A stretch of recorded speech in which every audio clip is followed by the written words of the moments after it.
मेरे प्यारे साथियों, स्वागत है तुम्हारा आज की बेहतरीन क्लास में। आज की क्लास पूरे की पूरे YouTube की सबसे बेहतरीन क्लास होने वाली है क्लोज टेस्ट को लेके एफकेट की, क्योंकि आज जो मैं क्लोज टेस्ट करवाने वाला हूं और जो अंडरस्टैंडिंग बताने वाला हूं, सच कहता हूं सबसे बेस्ट क्लास होने वाली है। ऐसी क्लास तुम्हें आज तक YouTube पे कहीं नहीं मिलेगी या कहीं नहीं देखी होगी, ये मेरी गारंटी है। देखो, तुम्हें पता है हम एसएससी सीजीएल की सीरीज कर रहे हैं जिसपे हम पहले क्लोज टेस्ट को सॉल्व कर रहे हैं, और मैंने तुमसे वादा किया था, क्योंकि तुम्हारे बहुत सारे कमेंट आ रहे थे, तो मैंने तुमसे वादा किया था कि सबसे पहले हम 5 सीजीएल की सीरीज करेंगे। पहले 5 सीजीएल के क्लोज टेस्ट करेंगे, उसके बाद जो मैं 5 करवाऊंगा वो एनडीए, एफकेट और सीडीएस को लेके करवाऊंगा, और उसके बाद फिर बैंकिंग का। तो हमने सीजीएल के तो कंप्लीट कर लिए, अब हम बढ़ रहे हैं सीडीएस और एफकेट की तरफ। तो आज मैं एफकेट करवाऊंगा, और जितने भी हम क्लोज टेस्ट कर रहे हैं ये सारे के सारे प्रीवियस ईयर हैं। तो तुम्हें ये बिल्कुल भी टेंशन लेने की जरूरत नहीं है, चिंता करने की जरूरत नहीं है कि हम जो पढ़ रहे हैं वो रेलिवेंट है कि नहीं है। मैं ये गारंटी देता हूं, तुम आंख बंद करके भरोसा कर सकते हो, जितनी भी चीजें हम पढ़ रहे हैं वो अप टू डेट है, रेलिवेंट है, और तुम जो मैं पढ़ाऊंगा वही एग्जाम में आएगा। एग्जाम के जो बाहर मैं पढ़ाते ही कभी नहीं। तो तुम बिल्कुल बस इस चीज को जो मैं पढ़ा रहा हूं उसको देखते रहो, रिवाइज करो। मैं गारंटी देता हूं तुम्हारे पूरे के पूरे मार्क्स आएंगे कॉम्प्रिहेंशन में, ये मेरी गारंटी है, इसकी गारंटी मैं लेता हूं।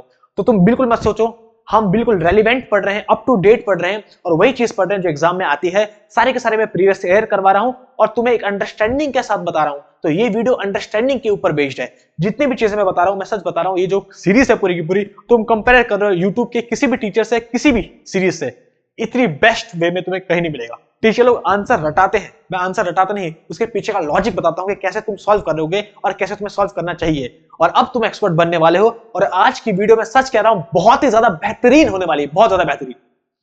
इस वीडियो के लास्ट में तुम वीडियो को लाइक करके पक्का जाना और कमेंट करके पक्का जाना, जो कि तुम चाहोगे। सच बता रहा हूं, बहुत मजा आने वाला है। तो जल्दी से अब रेडी हो जाओ और करते हैं आज की धमाकेदार क्लास को स्टार्ट।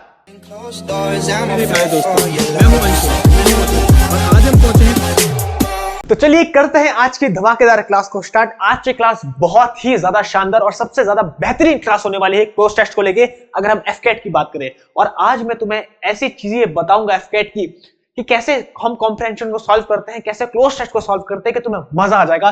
और सच बता रहा हूं, जो भी ये वीडियो देख रहा है, कोई भी अगर ये वीडियो देख रहा है, तो इस वीडियो को एक बार पूरा देखना और उसके बाद कमेंट करके जाना, तुम्हारा दिल खुश हो जाएगा। बहुत मजा आने वाला है आज, बहुत ही ज्यादा।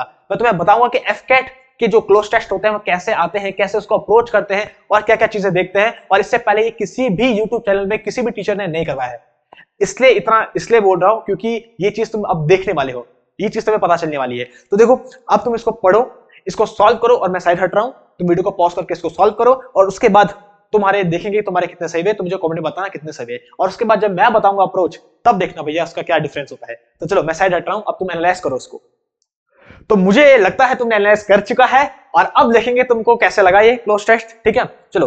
तो एफकेट में प्रीवियस ईयर में क्लोज टेस्ट आया है, और कैसे सॉल्व करते हैं, कैसा है। देखो, है तो बड़ा ही छोटा सिंपल, प्रीवियस ईयर ही है, और ऐसे ही क्लोज टेस्ट आते हैं तुम्हारे एफकेट में, इसलिए मैंने याला लिया है। सेम ऐसे आते हैं, सिंपल आते हैं, लेकिन अभी कैसे होगा, सॉल्व कैसे करना है, अप्रोच कैसे करना है, वो पढ़ेंगे। देखो, science has made an dash contribution to the relief of human suffering. जो साइंस है, विज्ञान है, उसने दिया है, क्या दिया है, कंट्रीब्यूशन दिया है, योगदान दिया है, किस चीज में, to the relief of human suffering. जो हमारी ह्यूमन सफरिंग है, जो हम वेदनाएं सहते हैं, उसको सही करने में, रिलीफ करने में, कम करने में जो साइंस है, विज्ञान है, उसने बहुत ज्यादा योगदान दिया है। ठीक है, and humanity dash a deep dash of gratitude to scientist. और जो ह्यूमैनिटी है, जो मानवता है, हम लोग बड़ा ही तहे दिल से आभार प्रकट करते हैं। ग्रेटिट्यूड मतलब होता है आभार प्रकट करना, तो हम तहे दिल से आभार प्रकट करते हैं किनको, उन साइंटिस्ट को, हुज, जिनकी डैश एंड सैक्रिफाइस, जिनके किसने, डैश ने एंड सैक्रिफाइस ने, बलिदान ने, have led to many dash discoveries. क्या कैसी डिस्कवरीज की है, बहुत सारी डिस्कवरीज एंड इन्वेंशन की है, which, ये भी चाहे इन्वेंशन के लिए, which have done so much to dash human pain and misery। जिस इन्वेंशन ने ह्यूमन पेन और मिस्ट्री को, दुख दर्द को क्या किया है। अब सिंपल सी बात है, कम क्या होगा, ईज क्या होगा, कंफर्ट क्या होगा, यही होगा। तो हम बात करें, जो विज्ञान है उसने कंट्रीब्यूशन किया है ह्यूमन सफरिंग को कम करने के लिए, और ह्यूमैनिटी बड़ा तहे दिल से ग्रेटिट्यूड, आभार प्रकट करती है उन साइंटिस्ट को, जिन साइंटिस्ट के डैश ने और सैक्रिफाइस ने बहुत सारी डिस्कवरीज और इन्वेंशन को जन्म दिया, और जिन इन्वेंशंस ने ह्यूमन सफरिंग और पेन को क्या किया है। अब कमी क्या होगा, तो ये तो हमको पता ही है। ठीक है, तो अब देखते हैं क्या इसको कैसे सॉल्व करेंगे। तो देखो, तुम एक चीज ध्यान से सुनना, अपनी कॉपी पेन लेके नोट कर लो, अगर नोट करना है, नहीं तो अपने दिमाग पे तो नोट ही कर ही डालो जो मैं बताने वाला हूं। देखो क्या है, एफकेट के जो क्लोज टेस्ट आते हैं वो इतने ही सिंपल आते हैं, अब तुम देखना मैं तुम्हें क्या चीज बता रहा हूं, क्या चीज ऑब्जर्व करना कि अगर तुम एसएससी से कंपेयर करो तो एसएससी सीजीएल में जो कॉम्प्रिहेंशन आता है या जो क्लोज टेस्ट आता है उससे बहुत इजी लैंग्वेज होती है एफकेट की, बहुत इजी। देखो तुम देख रहे हो एक सिंपल विज्ञान साइंस के बारे में क्लोज टेस्ट दिया है और पूरे उस पर हम साइंस की पॉजिटिव टोन की बात करें, साइंस की तारीफ करें तो पूरे का पूरा जो क्लोज टेस्ट है वो पॉजिटिव टोन में है और बहुत ही सिंपल लैंग्वेज है। तो अगर तुम एसएससी से कंपेयर करो जिसपे तुम एक्सपर्ट बन चुके हो तो एफकेट का जो कॉम्प्रिहेंशन आता है, जो क्लोज टेस्ट आता है वो बहुत ही इजी लैंग्वेज का आता है। तो इजी लैंग्वेज है लेकिन इसपे दो चीजें, एफकेट का जो लैंग्वेज होती है बहुत इजी, लेकिन इसमें दो चीजें, दो चीज कैसी है, एक तो जो उसके ऑप्शंस होते हैं वो चारों के चारों सेम होते हैं, तो बच्चा कंफ्यूज हो जाता है कि किस ऑप्शन में टिक करूं, बिकॉज चारों का मीनिंग सेम होता है और सेम होते हैं और चारों के चारों फिट बैठते हैं। तो एक तो कंफ्यूजन किसमें आती है कि चारों के चारों ऑप्शन सेम रहते हैं, अब उसमें से रेलिवेंट ज्यादा कौन सा है उस पर हमको देखना होता है। तो एक तो ये चीज है जो उसको थोड़ी सी डिफिकल्ट बनाती है और दूसरी चीज ये है कि जो दो क्लोज टेस्ट के आंसर रहते हैं वो दोनों आपस में कनेक्टेड रहते हैं। मतलब हो सकता है कि जो ए है वो बी से कनेक्टेड हो, तो ए का आंसर देने के लिए तुम्हें बी का आंसर पता होना चाहिए, इन दोनों को तुम्हें पढ़ना पड़ेगा साथ में। या हो सकता है 3 का आंसर देने के लिए तुम्हें 4 को पढ़ना पड़े, तो अगर तुम्हें 3 का आंसर देना तो 4 को पढ़ना पड़ेगा। तो ये चीज कनेक्टेड होती है इसमें। आप समझ पाए क्या बोल रहे हैं हम? एफकेट के जो क्लोज टेस्ट होते हैं उनकी लैंग्वेज एसटीसी से इजी होती है, बहुत इजी होती है, लेकिन इनमें दो चीजें होती है जो आदमी को थोड़ा कंफ्यूज करती है। पहली चीज, जिसके चारों के चारों ऑप्शन होते हैं वो सिमिलर मीनिंग के होते हैं, चारों का मीनिंग सेम होता है। अब हमको देखना है कि यहाँ पे कौन सा रेलिवेंट बैठेगा, ज्यादा सुटेबल कौन सा बैठेगा, उसके लिए हमको क्लोज टेस्ट पढ़ना पड़ेगा, वो अंडरस्टैंडिंग में तुम्हें बताऊंगा। और दूसरी चीज ये होती है कि ए वाले क्लोज टेस्ट का आंसर देने के लिए तुम्हें बी का आंसर भी पता होना चाहिए, क्योंकि हो सकता है दोनों के दोनों आपस में इंटरलिंक लिंक करें, तो तुम्हें ए को आंसर देने के लिए बी को भी पढ़ना पड़ेगा, ऐसा हो सकता है, तो दोनों आपस में लिंक कर सकते हैं। तो ये दोनों चीजें हैं। अब इसको कैसे करेंगे, कैसे पढ़ते हैं, कैसे लिंक करेंगे, कैसे अंडरस्टैंड करेंगे, हर एक चीज इस वीडियो में बताने वाला हूं और तुम्हें एक्सपर्ट बनाने वाला हूं इस वीडियो में, बिल्कुल एक्सपर्ट, हर एक चीज। और बाकी तो जितना तुम प्रैक्टिस करोगे उतना आएगा, लेकिन इस वीडियो में तुम्हें हर चीज बताऊंगा कैसे करेंगे। तो पैसेज बहुत ही सिंपल है, साइंस के बारे में हम बात कर रहे हैं। अब हम बोल रहे हैं science has made and dash contribution, science ने अपना योगदान दिया है ह्यूमन सफरिंग को कम करने के लिए। तो कैसा योगदान दिया है? एक्सेसिव, इनॉर्मस, इंटेंसिव या एक्टिव?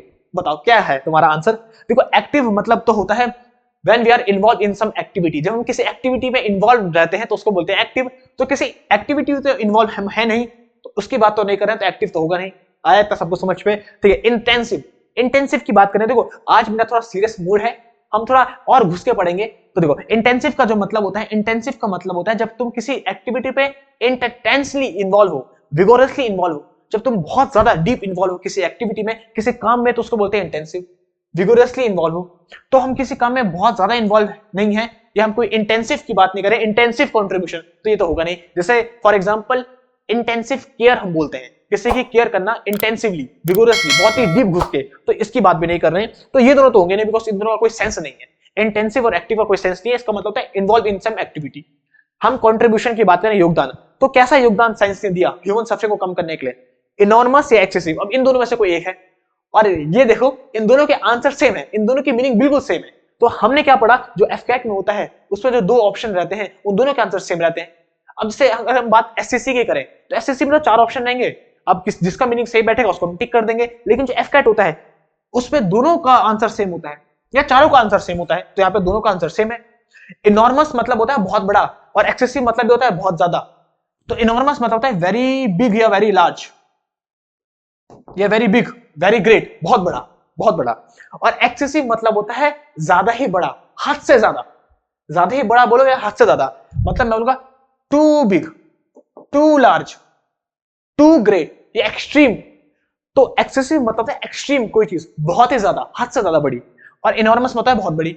तो ये जो इनॉर्मस होता है वो पॉजिटिव सेंस पे यूज होता है, और जो एक्सेसिव होता है वो नेगेटिव सेंस पे यूज होता है। क्योंकि मैंने तुम्हें बताया है, तुमने ग्रामर में पढ़ा होगा, जो टू होता है, TOO, ये जो टू होता है वो हमेशा नेगेटिव सेंस देता है, बिकॉज इसका मतलब होता है हद से ज्यादा या बहुत ही ज्यादा। जैसे मैं एग्जांपल देता हूं, अगर मैं बोलूंगा द टी इज हॉट, मतलब चाय गर्म है, तो ये पॉजिटिव बात है, नेगेटिव बात तो कोई है नहीं, चाय गर्म ही होती है और तुम सब गर्म ही चाय पीते हो, कोई भी ठंडी चाय तो पीता नहीं है। तो द टी इज हॉट मतलब चाय गर्म है, अच्छी बात है भाई, लाओ मैं पीऊंगा। लेकिन अगर मैं बोलूं the tea is too hot, चाय कुछ ज्यादा ही गर्म है, मतलब हद से ज्यादा गर्म है, तो जो टू होता है वो हमेशा नेगेटिव सेंस देता है, क्योंकि कोई भी चीज हद से ज्यादा नेगेटिव ही होती है। कोई भी चीज हो हद से ज्यादा, चाहे खाना हो, पानी हो, कोई भी चीज हो, चाहे प्यार ही क्यों ना हो, हद से ज्यादा नेगेटिव होता है। तो जो टू होता है वो हमेशा नेगेटिव का सेंस देता है। मैं एक और एग्जांपल देता हूं, जैसे मैं बोलूंगा इट इज कोल्ड हियर, आज बहुत ठंड है, ठीक है। It is too cold here, आज ज्यादा ही ठंड है, हद से ज्यादा ठंड है, तो नेगेटिव सेंस दे रहा है। तो जो टू होता है वो हमेशा नेगेटिव सेंस देता है, और एक्सेसिव का मतलब ये होता है हद से ज्यादा। कोई भी चीज जो हद से ज्यादा हो, बहुत ही ज्यादा हो, तो ये नेगेटिव सेंस देती है। अब हम ये नेगेटिव सेंस की बात नहीं कर रहे हैं, पूरे का पूरा जो हमारा क्लोज टेस्ट है पॉजिटिव सेंस पे है। हम ये नहीं बोल रहे कि साइंस ने हद से ज्यादा कंट्रीब्यूशन किया है या ज्यादा ही कंट्रीब्यूशन किया है, नहीं, हम बोल रहे हैं साइंस ने बहुत बड़ा, बहुत ज्यादा कंट्रीब्यूशन किया है, इसलिए इनॉर्मस सही हो जाएगा, बिकॉज इनॉर्मस मतलब है बहुत ज्यादा। तो साइंस ने बहुत ज्यादा कंट्रीब्यूशन किया है ह्यूमन पेन और सफरिंग को कम करने के लिए, ना कि हद से ज्यादा कंट्रीब्यूशन किया है। लॉजिक समझ पाया? तो ये दोनों के हमको मीनिंग सेम थे, लेकिन हमने कैसे देखा? इनके डीप में जाके। ऐसे हम किसी भी क्लोज टेस्ट को अप्रोच करते हैं, तो आज तक अगर तुम्हें लगता था कि सर ये दो जब एक जैसे होते हैं तो इनमें से ऐसा क्यों होता है, ऐसा क्यों होता है, तो अब तुम्हें पता चला ऐसा क्यों होता है। टीचर लोग तो केवल इतना बताते हैं भैया ऐसा होता है, लेकिन आज तुम्हें डीप में पता चल रहा होगा कि ऐसा कैसे होता है। क्लोज टेस्ट में पॉजिटिव टोन की बात करें, और पॉजिटिव जो मीनिंग होता है इनॉर्मस का होता है, बहुत बड़ा, लेकिन एक्सेसिव मतलब होता है कुछ ज्यादा ही, नेगेटिव सेंस पे बोलता है। एक्सेसिव मतलब किसी की चीज की हद से ज्यादा अबंडेंस होगा। चलो ठीक है, तो साइंस ने बहुत ही ज्यादा कंट्रीब्यूशन किया है ह्यूमन सफरिंग को, वेदनाओं को कम करने के लिए, जो पेन है सफरिंग को उनको कम करने के लिए, and humanity dash a deep dash of gratitude. और जो ह्यूमैनिटी है, मानवता है, वो तहे दिल से आभार प्रकट करते हैं, किनका? साइंटिस्ट का। तो क्या आएगा? ह्यूमैनिटी फील्स, ऑफर्स, ओज या acknowledge a deep dash of gratitude. किसका? Amount of gratitude, fund of gratitude, loan of gratitude या डेट ऑफ ग्रेटिट्यूड। क्या आएगा इसको बताओ। अब देखो सेकंड का आंसर जो है उसको पहले एलिमिनेट करते हैं ऑप्शन में। देखो, एक्नॉलेज मतलब होता है किसी चीज को एक्सेप्ट करना, to accept and admit something that is true. कोई भी चीज जो सच है उसको एक्सेप्ट करना, मानना। तो कोई सच है चीज, उसको मानना, एक्सेप्ट करना, इसकी बात तो नहीं कर रहे हैं, तो एक्नॉलेज की बात तो नहीं कर रहे, पहली बात, ठीक है। ऑफर मतलब होता है किसी को कोई चीज देना, तो हम किसी को कोई चीज ऑफर तो नहीं कर रहे हैं, कोई प्रपोजल तो नहीं दे रहे हैं किसी को, तो ये भी नहीं होगा। अब बचा हमारा ओज और फील। फील मतलब होता है महसूस करना, और ओज मतलब होता है कर्ज या कर्जदार। ओज मतलब होता है कर्जदार होना। आया? तो ये दोनों के दोनों हमारे आंसर हो सकते हैं। देखो हमने क्या किया, ऑफर्स और एक्नॉलेज तो हमने हटा दिया, क्योंकि इन दोनों का कोई सेंस नहीं है। हम किसी को कोई प्रपोजल, कोई ऑफर तो दे नहीं रहे, या हम किसी चीज को मान तो रहे नहीं, जो सच है उसको मान नहीं रहे, तो ये चीज तो नहीं है। हम बोल रहे हैं ह्यूमैनिटी डैश करती है अ deep dash of gratitude. Feel करती है या ओज करती है? देखो दोनों आंसर हो सकते हैं, बिकॉज ओज मतलब होता है कर्जदार होना। तो ह्यूमैनिटी जो है वो कर्जदार हो सकती है, आभार प्रकट करना, क्योंकि आभार प्रकट करना, ग्रेटिट्यूड मतलब होता है आभार प्रकट करना। आभार प्रकट करने का मतलब ये होता है कि मैं तुम्हारे प्रति कर्जदार हूं। आभार प्रकट करने का मतलब ही कर्जदार होना होता है। जैसे मान लो मुझे कहीं जाना है, मेरी मीटिंग है बहुत इंपॉर्टेंट, और मुझे कोई गाड़ी नहीं मिली, और तुम आए, तुमने मेरी हेल्प की, मुझे छोड़ दिया, और अब मैं तुम्हारे लिए बहुत आभार प्रकट कर रहा हूं। तुम्हें ग्रेटिट्यूड की फीलिंग है मेरे अंदर, यार थैंक यू सो मच, तुमने आज मेरी हेल्प की। इसका मतलब कि मैं तुम्हारे प्रति आभार की भावना प्रकट कर रहा हूं। इसका मतलब यह है कि मैं तुम्हारा कर्जदार हूं। कर्जदार का मतलब केवल ये नहीं, रुपए पैसे से नहीं होता है, कर्जदार किसी भी चीज का हो सकता है। कोई भी अगर तुम्हारी हेल्प करता है और तुम उसके प्रति ग्रेटिट्यूड की भावना को फील करते हो, तो इसका मतलब है तुम कर्जदार की भावना फील करो, कि तुम कर्जदार हो उसके, तुम आभार प्रकट कर रहे हो। तो ओज भी इसका सही आंसर हो सकता है, बिल्कुल, क्योंकि हम ग्रेटिट्यूड की बात करें और आभार प्रकट करने को ही बोलते हैं कि मैं तुम्हारा कर्जदार हूं, तो ओज भी हो सकता है, और मैं ग्रेटिट्यूड की भावना को महसूस फील भी कर सकता हूं। तो दोनों के दोनों आंसर हो सकते हैं। अब इसका आंसर क्या सही होगा? तो अभी मैंने तुम्हें बताया था कैसे, कि जब भी एफकैट के क्लोज टेस्ट को सॉल्व करते हैं, तो हो सकता है जो 2 वाला हो वो 3 वाले के साथ लिंक हो, तो जो 2 वाला है वो 3 वाले के साथ लिंक है, क्योंकि यहाँ पे देखो humanity dash a deep dash of gratitude, तो ये जो दो हैं 3 और 2, ये दोनों के दोनों आपस में कनेक्टेड हैं। तो 2 का आंसर फील आएगा कि ओज आएगा। इसको देखने के लिए हमको थर्ड वाले को भी पढ़ना पड़ेगा कि थर्ड वाले में क्या है। तो ये दोनों लिंक है आपस में, इसलिए इन दोनों को साथ में देखना पड़ेगा। तो हमको थर्ड वाले से हिंट मिलेगा कि सेकंड वाले में फील्स आएगा कि ओज आएगा, क्योंकि हम कर्जदार भी हो सकते हैं ग्रेटिट्यूड की फीलिंग, और हम उसको फील भी कर सकते हैं, दोनों हैं। लेकिन हिंट कैसे मिलेगा, कैसे पता चलेगा? थर्ड वाले को देख के। तो थर्ड वाले को देखेंगे। तो सारी टेक्निक बता रहा हूं, ध्यान से सुनते रहो इस चीज को कि कैसे क्लोज टेस्ट को अप्रोच करते हैं। देखो अब यहां पे है dash a deep dash of gratitude, amount of gratitude, fund of gratitude, loan of gratitude, debt of gratitude.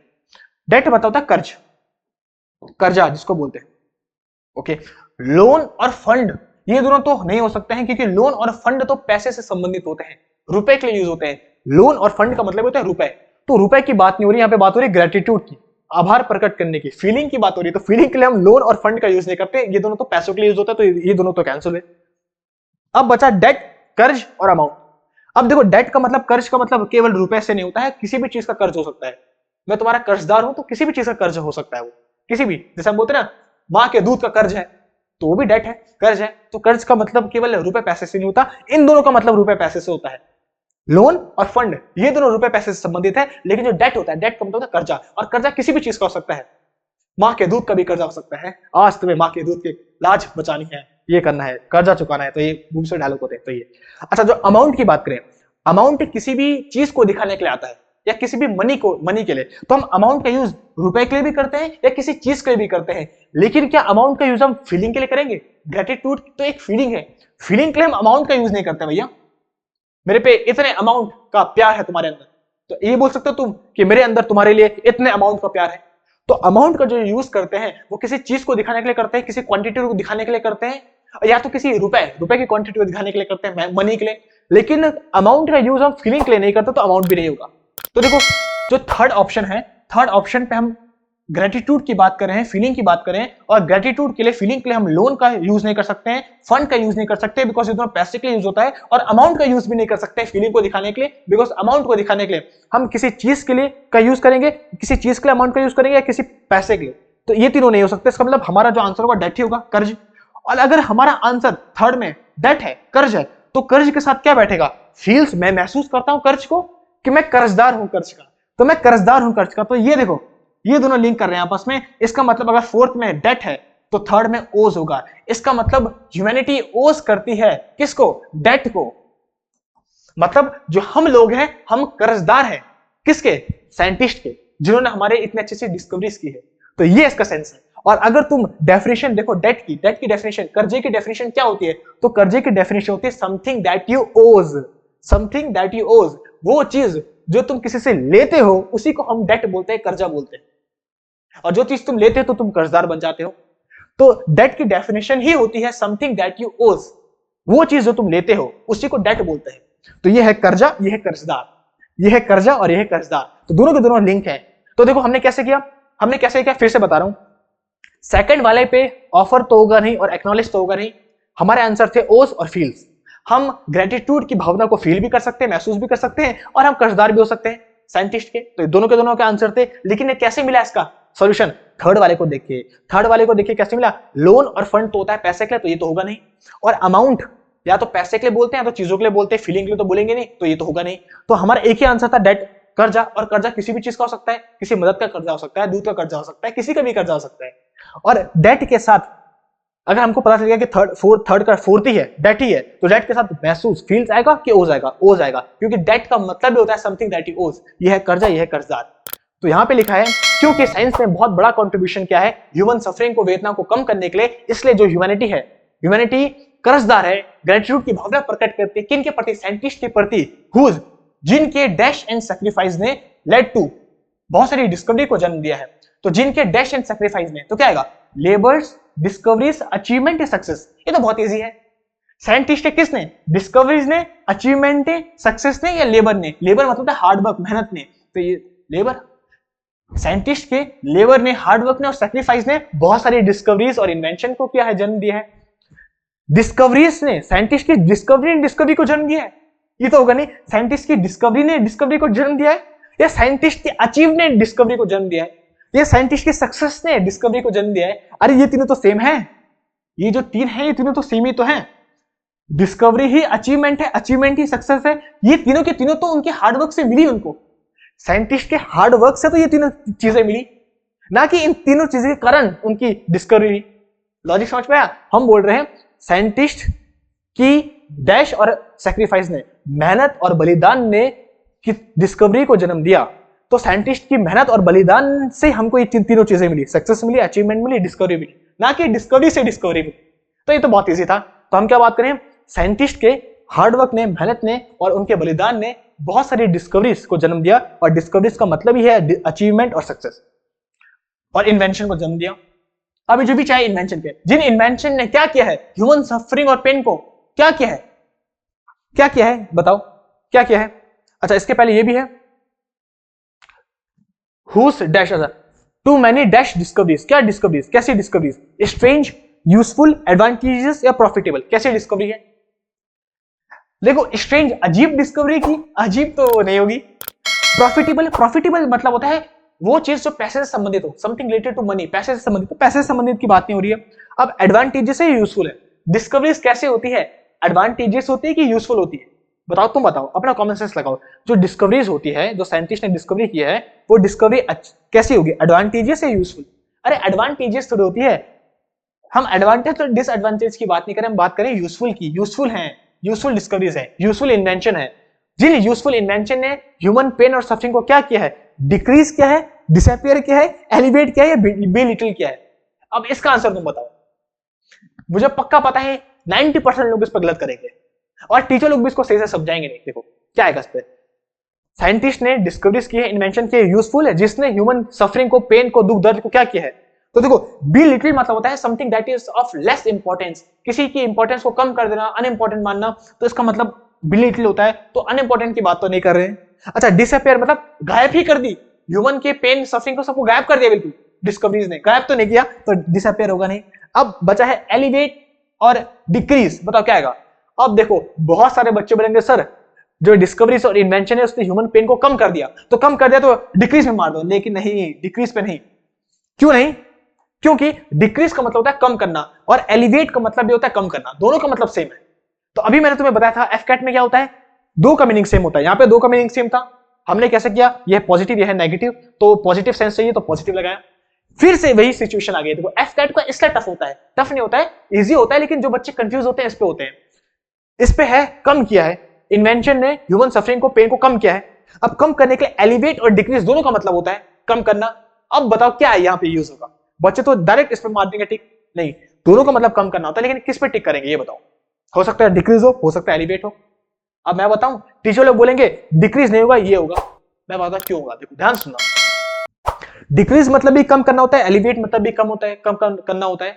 तो दोनों आंसर है इसके, लेकिन ज्यादा सुटेबल कौन सा है वही तो हमको देखना है। यही टेक्निक, तो यही माइंडसेट, यही अप्रोच तो मैं तुम्हें बताना चाह रहा हूं, जो तुम समझ चुके हैं। अब देखो डिक्रीज मतलब होता है कम करना, लेकिन डिक्रीज जो होता है किसी भी चीज को कम करने के लिए यूज हो सकता है। हाइट हो, वेट हो, बॉडी हो, ग्रोथ हो, कोई भी चीज हो, कुछ भी हो, किसी भी चीज को कम करने के लिए हम डिक्रीज का यूज कर सकते हैं बिल्कुल। लेकिन जो एलिवेट होता है उसका मतलब केवल एक होता है, और एलिवेट जो होता है स्पेशली इसका मतलब होता है किसी दुख दर्द को कम करना, किसी पेन सफरिंग को कम करना, उसको कम करना। अब यहां पे हम जो बात कर रहे हैं वो ह्यूमन पेन और सफरिंग की बात कर रहे हैं, और स्पेशली जो एलिवेट होता है उसका मतलब ही होता है किसी दुख दर्द को कम करना, किसी चीज को लेस पेनफुल बना देना। तो यहां पे जो हम यूज करेंगे वो इसका करेंगे, क्योंकि जो डिक्रीज होता है और एलिवेट मतलब होता है दोनों का मतलब कम करना ही होता है, लेकिन जो डिक्रीज होता है उसका मतलब है किसी भी चीज को कम कर सकते हैं। डिक्रीज का यूज हम कहीं भी कर सकते हैं, डेंजर को कम करने के लिए, किसी ग्रोथ को कम करने के लिए, पैसे को कम करने के लिए, हाइट वेट, किसी भी चीज को कम करने के लिए। लेकिन जो एलिवेट होता है उसका मतलब ये होता है पेन को, किसी प्रॉब्लम को कम करना। और यहाँ पे हम पेन की बात कर रहे हैं, सफरिंग की बात कर रहे हैं, मिजरी की बात कर रहे हैं, और उसको कम करने के लिए जो स्पेशल वर्ड यूज होगा वो एलिवेट है। एलिवेट का मतलब भी होता है कम करना सफरिंग को। तो ये हमारा आंसर हो जाएगा। तो ऐसे हम अप्रोच करते हैं एफकैट में, और आज मैंने तुम्हें वो चीजें बताई है, वो अप्रोच बताया, वो माइंडसेट बताया, जिससे तुम्हें बहुत मजा आएगा। फिर से बोल रहा हूं, जब भी हम एफकैट का क्लोज टेस्ट सॉल्व करते हैं तो जो उसकी लैंग्वेज होती है वो एसएससी से बहुत ज्यादा इजी होती है, लेकिन इसमें दो चीजें कंफ्यूज करती है। पहली बात, जो चारों के चारों ऑप्शन रहेंगे या दो ऑप्शन रहेंगे उनके मीनिंग बिल्कुल एक्जैक्टली सेम होते हैं, जैसे इन दोनों के मीनिंग सेम थे और डिक्रीज और एलिवेट के मीनिंग सेम थे। तो वहां पे हमको देखना होता है कि टोन क्या कह रही है, इनका डिफरेंस क्या है, ये चीजें पता होनी चाहिए, जो कि मैंने तुम्हें बता दी है। और सेकंड जो चीज होती है, तुम्हें एक क्लोज टेस्ट का आंसर देने के लिए तुम्हें थर्ड वाले भी पढ़ना पड़ेगा। दो इंटरनेट कनेक्टेड रहते हैं आपस में, दोनों को पढ़ना पड़ेगा। तो जो ये सेकंड वाला था इसका आंसर ओस और फील हो सकता था, लेकिन इसकी जानकारी हमको दी थर्ड वाले ने, क्योंकि थर्ड वाले में डेट था और डेट के साथ ओस ही बैठता है। तो ऐसे हम किसी भी क्लोज टेस्ट को सॉल्व करते हैं और ऐसे तुम एक्सपर्ट बनते हो। तो ये थी हमारी आज की क्लोज टेस्ट। मुझे पता है तुम्हें बहुत ज्यादा मजा आएगा आज की क्लास में, और मैंने तुम्हें कहा था अगर तुम्हें लास्ट तक ये वीडियो देखोगे और तुम्हें सच में वैल्यू मिलेगी तो एक लाइक करके जाना और कमेंट करके जाना कि यस सर, ये वीडियो आज तक की सबसे बेस्ट वीडियो थी एफकैट को लेके। और मैं अपने वादे में कायम हूं, मैंने बोला था मैं तुम्हें ऐसी वीडियो करवाऊंगा, ऐसे सीरीज इस बार करवाऊंगा कि तुम्हारा सिलेक्शन पक्का होगा। और ये बात मैं गारंटी देता हूं, ऐसी क्लोज टेस्ट, ऐसी सीरीज आज तक यूट्यूब में या किसी टीचर ने नहीं करवाई होगी इतनी डिटेल में। तो अगर तुम्हें सच में आज वैल्यू मिली, मजा आया और तुम्हारा दिल खुश हो गया, तो जल्दी से वीडियो को लाइक करो, चैनल को सब्सक्राइब करो, और इस वीडियो को फेसबुक, इंस्टा, व्हाट्सएप हर जगह अपने दोस्तों के साथ शेयर कर दो। हमें इस कम्युनिटी को बढ़ाना है, हमें वैल्यू प्रोवाइड करनी है और इस साल अपना सिलेक्शन पक्का लेना है।